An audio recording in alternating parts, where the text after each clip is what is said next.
this.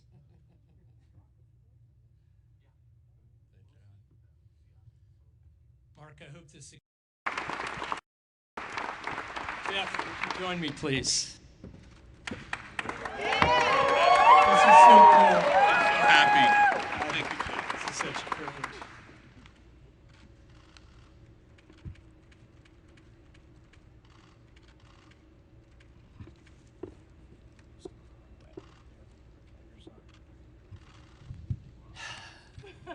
There are a few people I know more deserving of this, Jeff. Seriously. And I don't know what you're going to do next, but I can't wait to watch.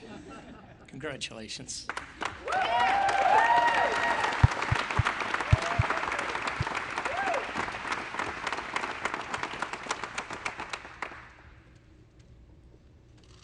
And Wally, would you join me, please?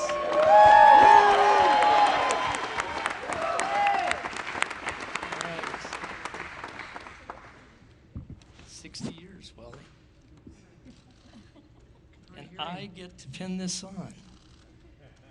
Wow, it's the best pin I've ever had in my life. And I've had lots of them. Wally, you continue to inspire us. Thank you so much for doing that. God bless you, and congratulations. Thank you. More to come.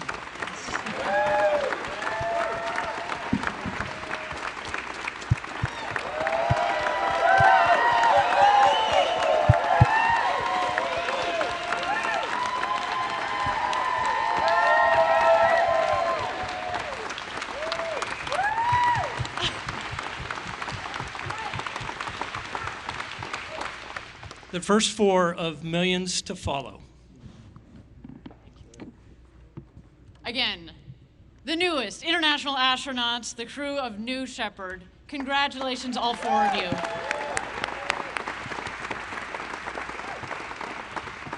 So, without further ado, how was it? Right. Jeff, what was it like? Was everything you imagined? I'm going to answer that question, but just real quick. Please. I want to thank a few people.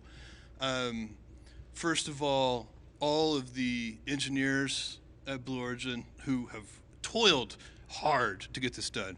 The people who build the vehicle, all of our manufacturing people. This is a big team. They've been working on it for many years, and they have done an extraordinary job of building the most reliable, most beautiful, most fun, I mean, I can vouch for that, I'll get to that in a second, vehicle. And we owe them a deep gratitude. And the people who kept us safe today, who operated the vehicle, our trainers, everybody, it's just huge. I also want to thank the town of Van Horn. This is a small and amazing little town. You know, we're making a dent in it. And we appreciate you for allowing us to be part of your town. And then I want to thank every Amazon employee and every Amazon customer, because you guys paid for all of this. So seriously, for every Amazon customer out there and every Amazon employee, thank you from the bottom of my heart very much. It's very appreciated.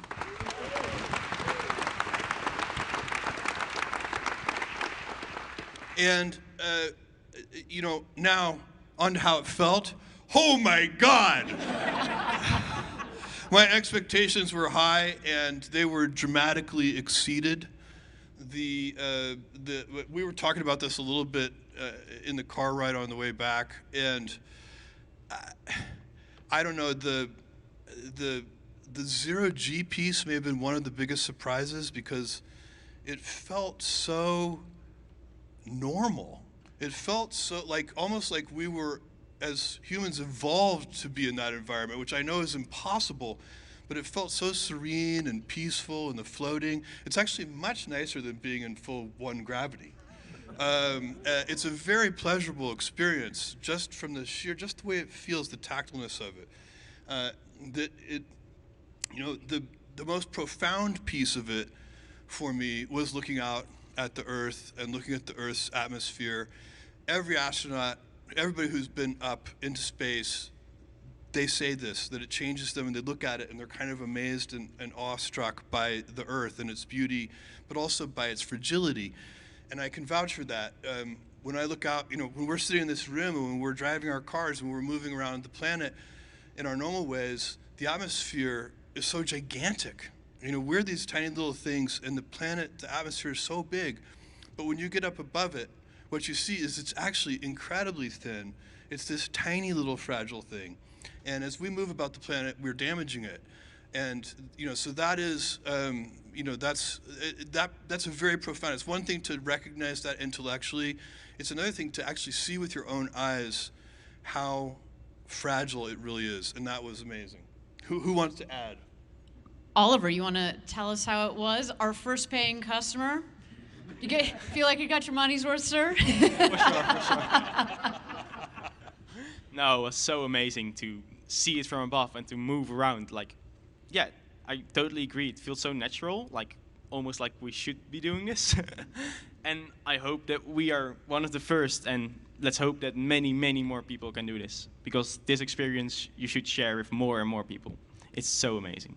And a special congratulations to you on becoming the youngest person to have ever flown in space. Woo! Thank you.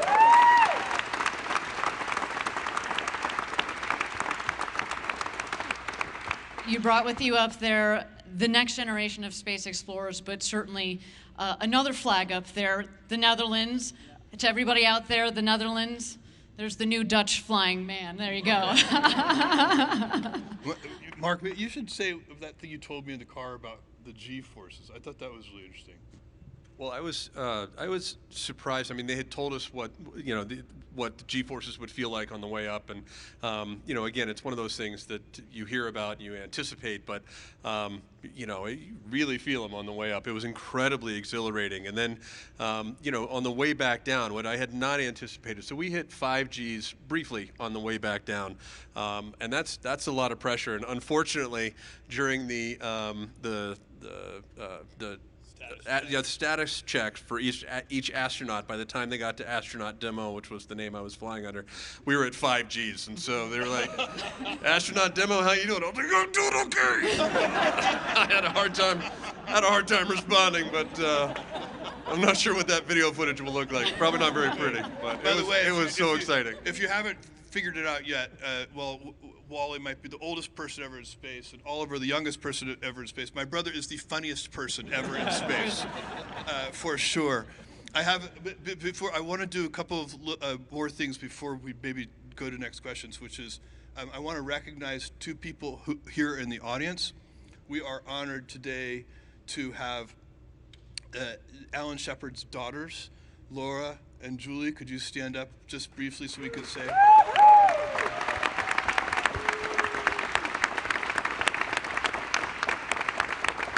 Of course, Alan Shepard was a Apollo moonwalker and has a gigantic list of accomplishments. But for our purposes today, the thing that is most interesting about Alan Shepard is that he is the namesake for this vehicle, New Shepard, and that is because the mission profile that we did today is very similar to the one that Alan flew when he became the first American in space, I guess 60-ish years ago. So that is, we're very honored to have you guys here, and thank you for joining us. It's incredible. I got some pictures with them backstage, and I know those are getting blown up big. So thank you.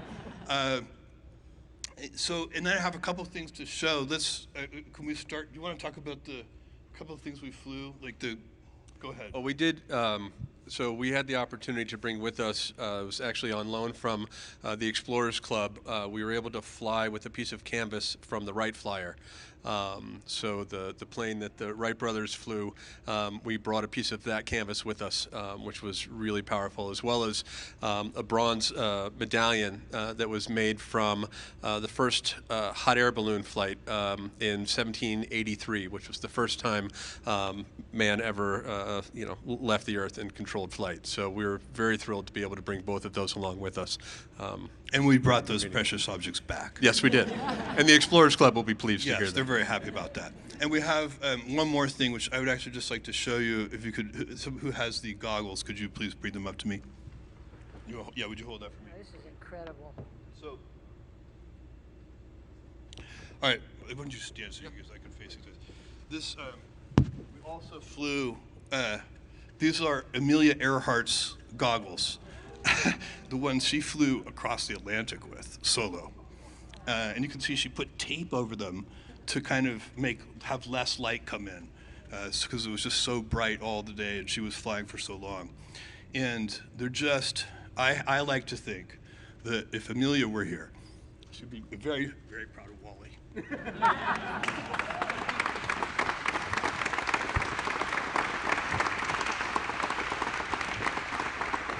And I can't resist doing this. So, thank you, Amelia, wherever you are. We hope you're watching all of this. Thank you. I'll give these back to you. These are precious, precious cargo. There you go. And well, on that note, Wally. Oh, I'm sorry. Oh, please go ahead. Thank you, Lauren. Just reminded me. I have one more thing, which is, and Christina, I might need your help on this, but Mom, could you come up for a second? Where's my mom? Okay, you don't have to come up. I can come to you. I wore this necklace, and it is a Blue Origin feather, and I wore it up into space, and now it's for you.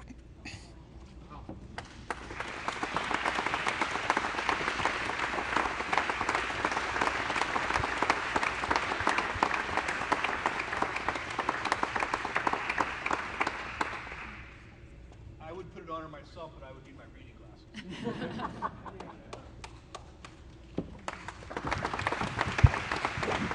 Okay. And now, Wally, last but not least, Amelia Earhart, what a lovely transition. An aviation icon and now an aerospace, a space icon. What was it like? Woo! I can't tell you. I had such a good instructor. He took us through everything that we were going to do. So when I went up this morning, the noise wasn't quite as bad, and we went right on up, and I saw darkness. I thought I was going to see the world, but we weren't quite high enough. And I felt great. I felt like I was just laying down. And I was going into space. And I want to thank you, sweetheart, because you made it possible for me. I've been waiting a long time to finally get it up there, and I've done a lot of astronaut training through the world, Russia, America, and I could always beat the guys on what they were doing because I was always stronger, and I've always done everything on my own, and I didn't do dolls. I did outside stuff. and I flew airplanes. I had over 19,000 some hours. I loved it. And I loved being here with all of you and your family and the four of us. We had a great time. It was wonderful. True. I want to go again fast. And then when I got off the ship, they gave me the tail end of one of the balloons, and I'm going to cherish that forever. And by the way, we can confirm that Wally, once again in training, outperformed the men on the mission. 100%. I was going to say, she beat all the three boys up to the top of the crew access tower. Everybody saw that. There's video footage. We have proof. Indeed, darling, you did. You did. Well, so Wally Funk, now the world's oldest astronaut to have ever gone to space, and perhaps the first founding member of our Blue Origin frequent flyer program. Sounds like she's ready for it. When I do lectures or wherever I am around the world in the United States, I'm only 45. You're being generous. I keep saying every time somebody says, oh, she's 82, I think there's a typo. You're 28, Wally. We know this. Well, thank you so much for giving us your impressions, but let's see it with our own eyes. I'd like to roll the tape of what it was like in the crew capsule. Go, guys! Okay. Oh, wow. Oh, wow. Oh, wow. That's incredible. To space. Unbelievable, people. Unbelievable. Is it everything you thought it would be? Here, look. Oliver. Move your head just a little. Oh, that's great. Can you move your head a little while he Oh, flies? yeah. Hi, Mom. I love it. Oh, wow, wow, wow. Look at the blackness of space. Unbelievable, people. Unbelievable. Here, catch. Oh, yeah. Finger balls. Ready? Woohoo! Here it comes. Yeah, you just have to wait for it. Who wants a Skittle? Oh, yeah. Turn one. With your arm, and I'm going to pull you down. All right, see if you can catch this in your mouth.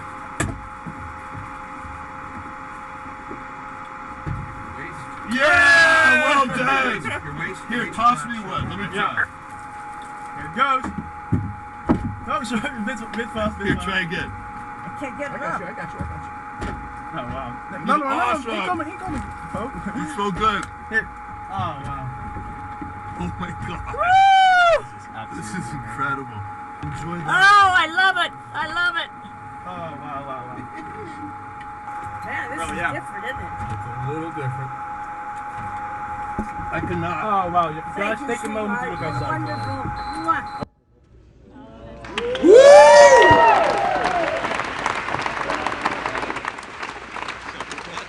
That was a good catch. While it was, sorry, go ahead, Mark. I was just saying that was a good catch. Wally, was it everything you expected and more? You've been waiting, as you said, 6 Oh, years to experience this. I loved every minute of it. I just wish it a little longer because I had been in space before. Not in space, but up in that area, and could do a lot more rolls and twists and so forth. But there was not quite enough room for all four of us to do all those things. It was great. I loved it. I can hardly wait to go again. Amen. Yeah. And next stop for you is the moon, Wally. Yes, sir. Any other impressions now having seen the video of it? Is it one of those things where you just took it in and it's hard to compare to video? What are other sensations that come from having seen that right now? All Felt way cooler than it looked.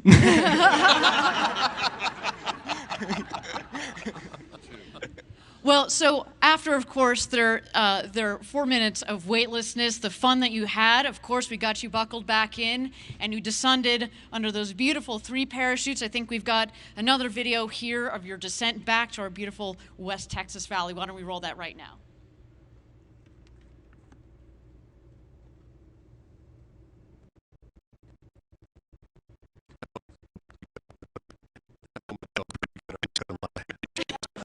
When you see the 3 main chutes out, that's relaxing. That was so easy. It was just incredible. Whoa. I didn't feel that. Well, that's because it's actually the dust kicked up by a cushion of air that makes you only hit it about 1 mile an hour. It feels like if you were to stand up in your chair and just kind of plop down.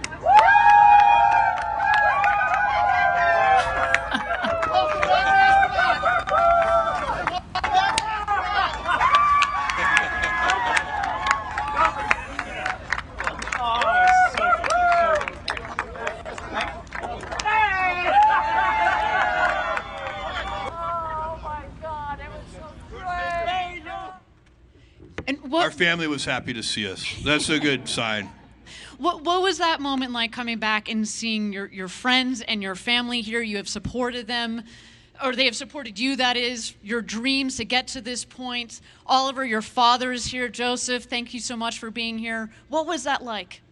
Yeah, well, he was a bit more emotional than I would have thought. Like, everyone on the ground was way more emotional than we were. We were just having fun.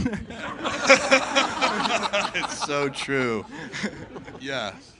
Yeah, I think that our family has been extremely supportive through all of this, and I think that you know, I know that my wife was an absolute rock leading up to this, which made you know, the adventure much easier for me. But I know that when we came down, it was sort of time to let those emotions out a little bit. So it was great to see everybody, and yeah, it was a little more emotional than I had anticipated as well. Jeff? Yeah, I mean, you know, I wasn't that nervous, but my family was somewhat anxious about this, and so it was so sweet actually to get hugged by them after landing, and especially my kids and Lauren and my mom and dad and really all of you guys, and you know, we have a bunch of close friends here too, and it just makes me realize how much I love you and how much I'm loved. And Wally, your friend Mary is here. Yes, I am so happy she's here. She knows what I'm going through. She was one of my flight students, and I've had many, over 3,000 flight students, and I don't know if they're going to get to see this or not, but I felt so charged. I was not nervous. I was just normal person going up into space, and that's what I wanted to feel. Nothing here. I can confirm that Wally was never nervous. She was wondering what was taking so long. It's true. We had a 6-minute hold on the pad, and Wally was like, "Are we gonna go or not? What the hell? We're burning daylight. Let's go." But then, Wally, once we got you going fast, going over Mach 3, and it's this beautiful rocket behind us here, our new Shepard rocket that got the team up to space. And by the way, it also, of course, made its landing back on the landing pad. Why don't we take a look at that landing that we have here?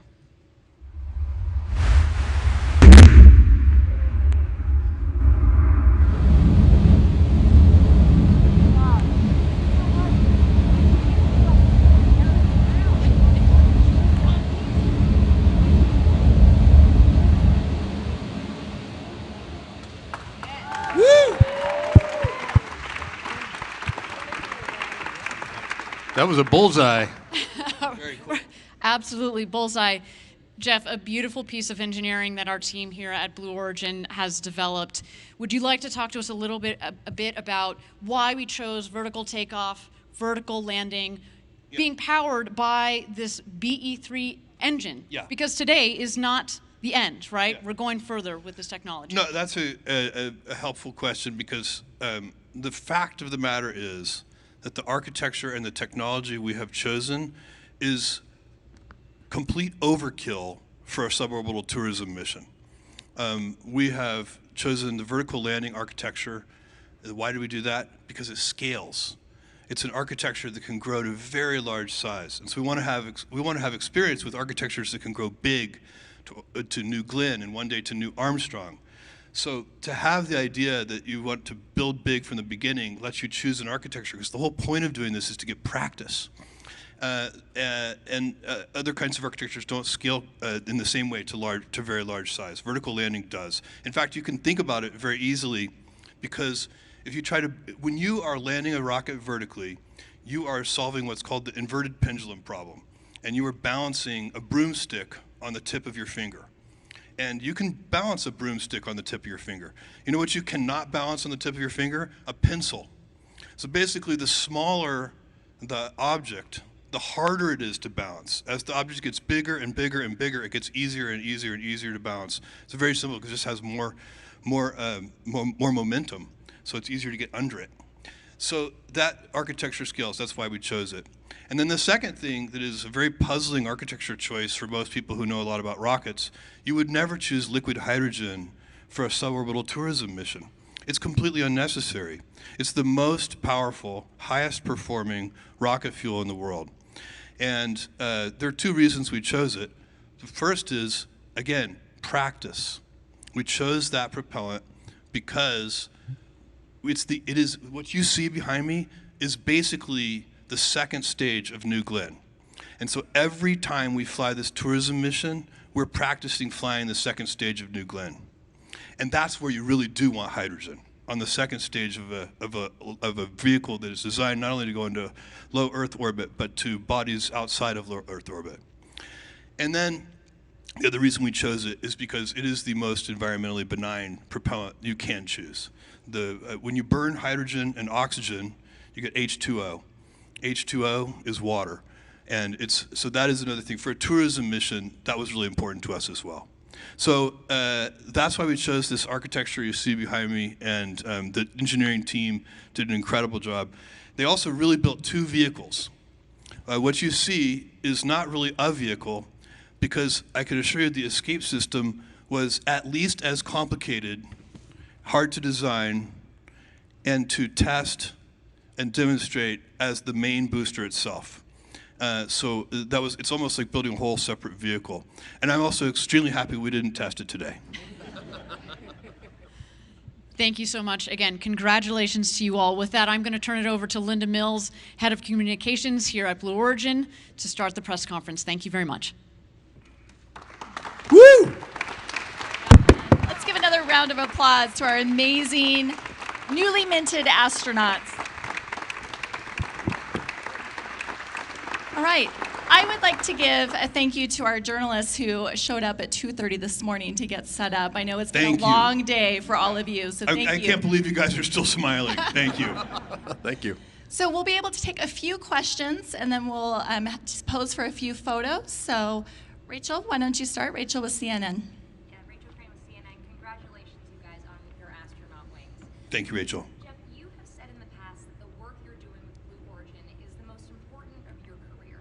You've recently stepped down as CEO of Amazon. Can we expect for you to be more hands-on with Blue Origin? Is this going to be your new focus? Yes, so I'm going to split my time between Blue Origin and the Bezos Earth Fund.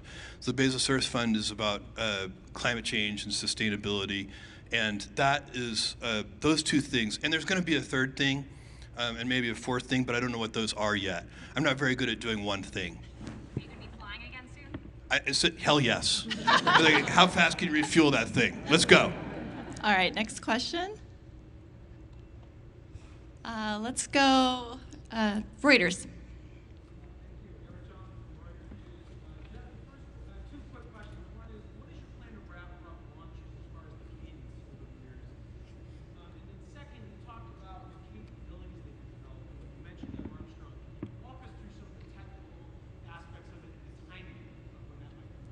So Eric asked about the cadence and the capabilities. Okay, we're going to fly human missions twice more this year.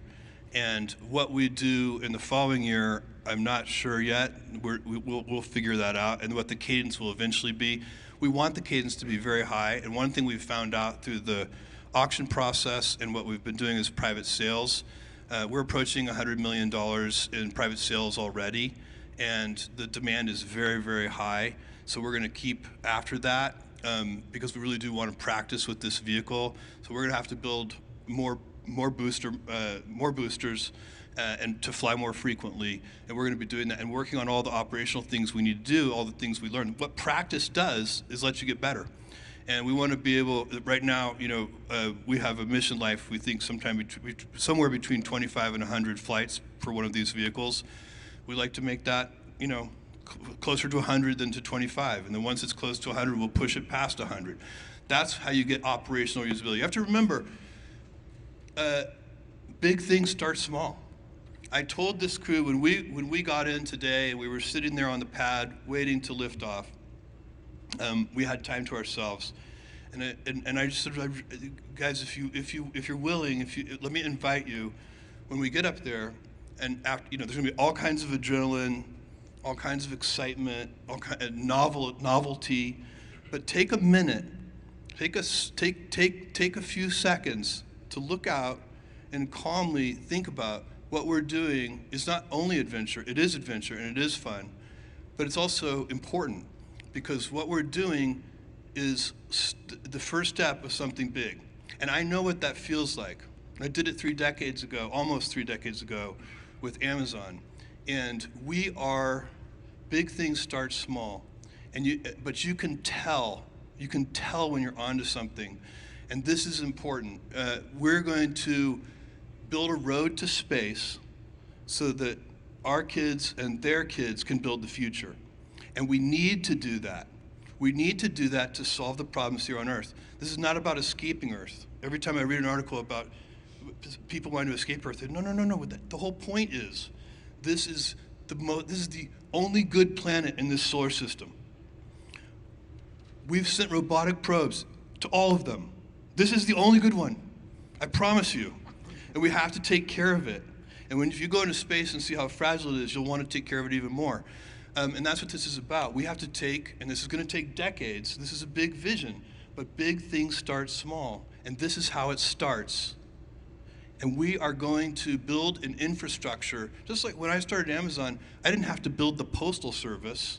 or Royal Mail or Deutsche Post, there were already gigantic worldwide infrastructure to deliver packages. That infrastructure today is for space just way too expensive and it doesn't work. But if we can practice with this suborbital tourism mission and continue and build bigger and bigger vehicles, timelines on Neil Armstrong and so on, I can't really give you because we don't know. But what I can tell you is we're going to keep working at those things step by step, ferociously. And I want to emphasize the ferociously. All right, we have time for one last question. And Tom Costello with NBC. Tom Costello with NBC News. Congratulations to all of you. Jeff, to follow up on that question and your discussion there, how do you make this more reasonable for everyday people who would like to fly? It's pretty steep right now. How do you bring the cost down so that this can be more accessible for everybody? It's a great question. How do you bring the cost down over time so it's more accessible to everyone? You've got to do it the same way we did it with commercial airline travel. You know, we're really almost in the barnstormer phase, right? So these are, you know, biplanes, and they're flying into a farmer's field and charging a small price to fly people around for a few minutes in the air. That's what we're doing right now. But you know where that barnstorming phase leads? To 787s. And that's what we have to do. All right, let's give a hand. I'm afraid that's all the time we have for questions today. These astronauts have had a very long day. So let's give another round of applause for our astronauts. And then Jeff, I think you had one more thing. Yeah, guys, I have one more thing. I have a little surprise for you.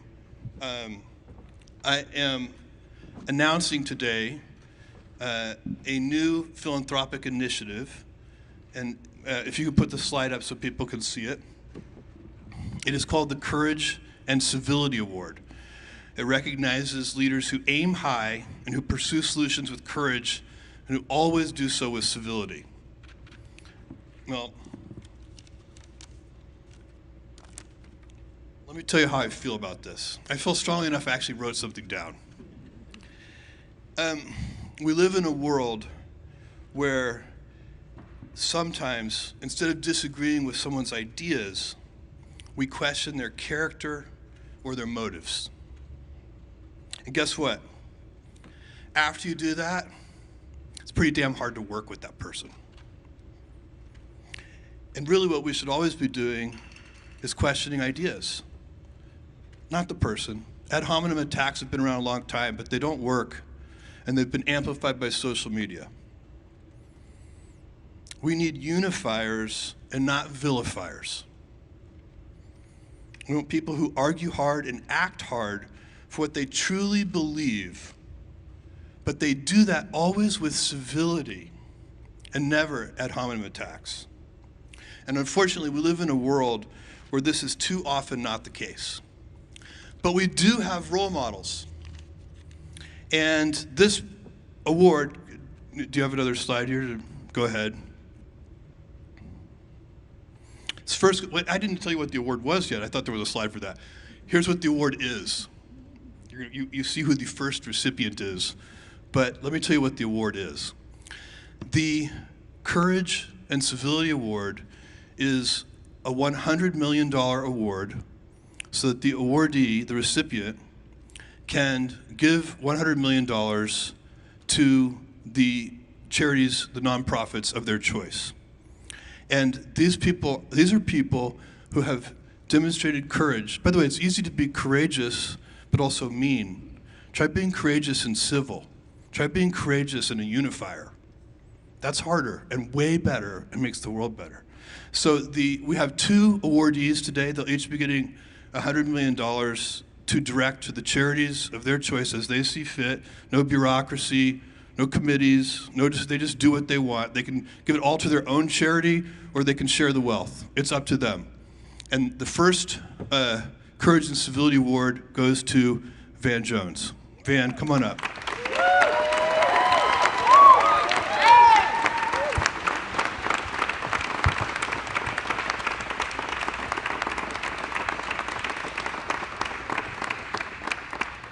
Thank you, brother.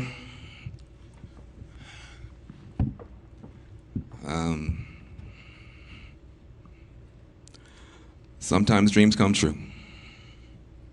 Sometimes dreams come true. And the headlines around the world should be, anything's possible if you believe. And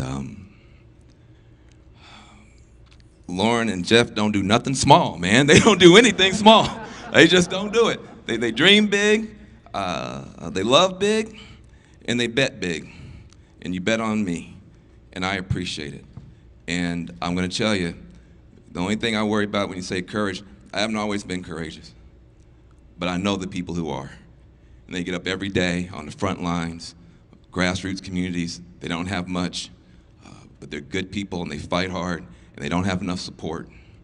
Can you imagine grassroots folks from Appalachia, from the hood, Native American reservations, having enough money to be able to connect with the geniuses that have disrupted the space industry, disrupted taxis and hotels and bookstores, to start disrupting poverty, to start disrupting pollution, to start disrupting the $90 billion prison industry together.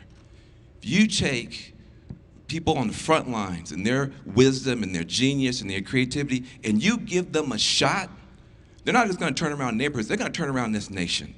That's what's gonna happen. And I appreciate you for lifting the ceiling off of people's dreams. You have lifted the ceilings off of the dreams of humanity today. And that's an important thing. Don't be mad about it. When you see somebody reaching for the heavens, be glad. There's a lot more heaven up there to reach for. And we can do that together. And the last thing I'll say is this. If this small group of people can make miracles happen in outer space, a bigger group of people can make miracles happen down here, and we're gonna do it. Thank you very much.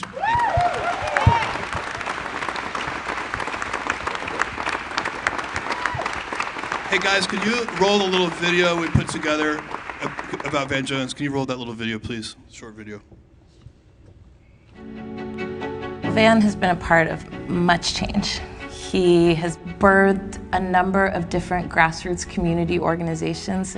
He also helped us bring together climate justice and racial justice, and what that meant in particular for low-income communities of color. You can't live in a country where you just have sacrifice zones, whether it's talking about South Central or Appalachia or the Rust Belt, and no political party stands up for him effectively. He was always so ahead of the curve that a lot of people didn't understand him. So that was always hard to watch, because I know his love for people and for justice. It doesn't matter to him what people say. He continues to do the work that needs to be done.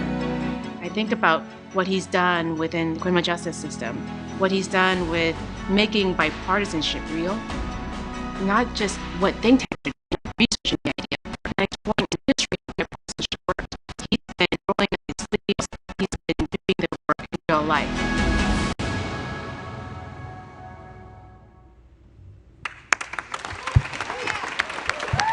And I know that Van Jones is going to do something amazing with that $100 million. I don't know what yet. I bet he doesn't know what yet. But it's in your hands, Van Jones. However you're going to do it, it's going to work. We had lunch together a couple weeks ago, and he told me that he was just trying to tell me some of his life story, and he mentioned that when he was a young activist, he was angry. There's a big transformation that happened over the years. He said that the acronym that he used was RAP, so for reward and punishment. And if the mayor or whoever it was that they were going up against did something they liked, they rewarded them. And if they did something they didn't like, they punished them. And he said, honestly, Jeff, I wasn't very good at the reward part. I really focused on the punishment part. And then he changed. I mean, he really, the transformation, when you hear his story, is unbelievable and profound and inspiring. And you can always, and I think about this for myself, you wake up, every night when you go to sleep, you get the chance to wake up better tomorrow. Now, we have another awardee. Let's roll that video. Jose Andres calls himself a pilgrim from Spain, a chef who arrived here 20 years ago with just $50 in his pocket, But these days, it's hard to call him anything less than an amazing American success story. I know you. His love of his fellow men and women, his love of eating, which he shares with all of us. He is bigger than life, a force of nature, and a real gift. Michelin-starred chef who has won James Beard Awards for both Outstanding Chef and Humanitarian of the Year. Jose Andres is turning several of his D.C. and New York City restaurants into community kitchens.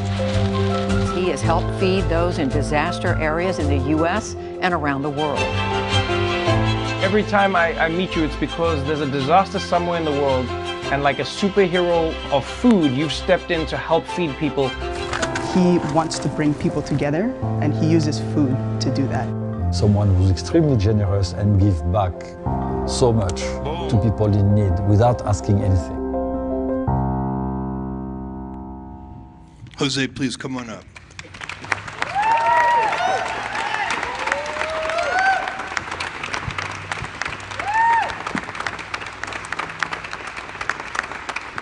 And he makes a hell of a paella, too, I'll tell you.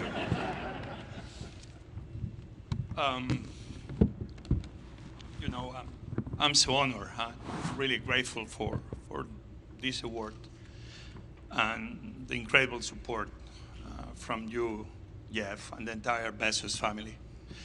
World Central Kitchen was born from the simple idea that food has the power to create a better world.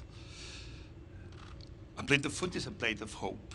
It's the fastest way to rebuild life and communities. And this award itself cannot feed the world on its own.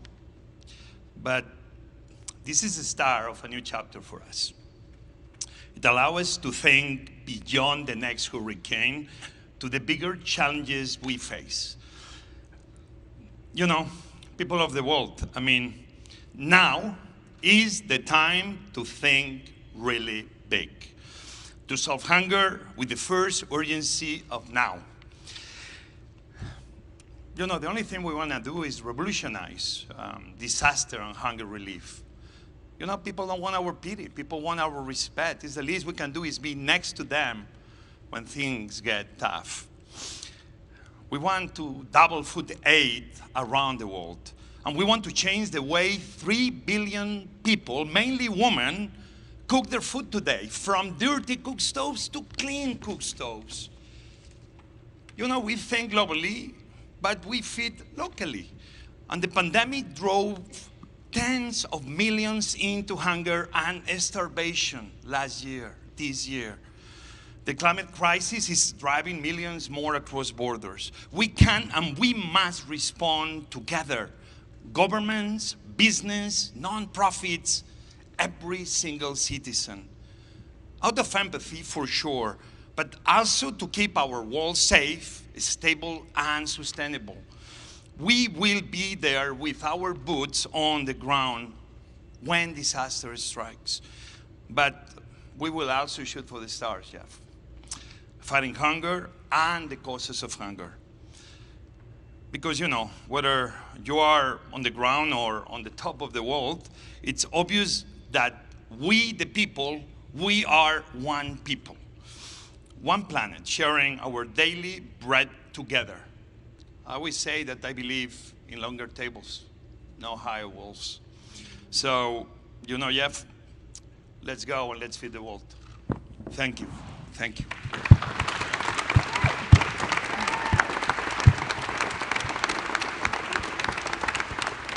Longer Dan, tables Jose, do you wanna come and to not the higher walls. That's incredible, Jose. And I don't know what you're going to do yet, but I know whatever it is, you'll figure something amazing out to do. I know you will. And you're just an inspiration, a huge inspiration. Thank you. We're going to take a photo, if that's all right. 'Cause Yeah. I think a lot of our journalists would love to get a photo of the three of you together.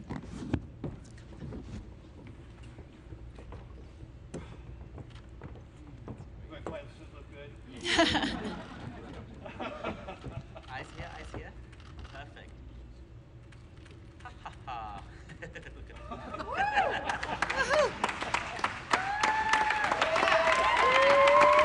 All right.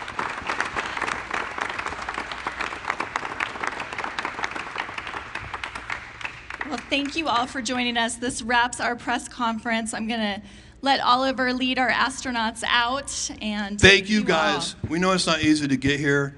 We know it's you put a lot of work into coming to this launch and supporting us, and I hope you had some fun, and I hope that it was inspiring for you as well. But no matter what, thank you for coming. Very much appreciated. Thank you. All right, what we're going to do next is we're going to have the opportunity for you to get back onto the coaches. We're going to take some photos at our landing pad. And so there will be some marked areas for you to stand behind. I just ask that you follow our guides to do that. And so media, please exit out the back. Thank you.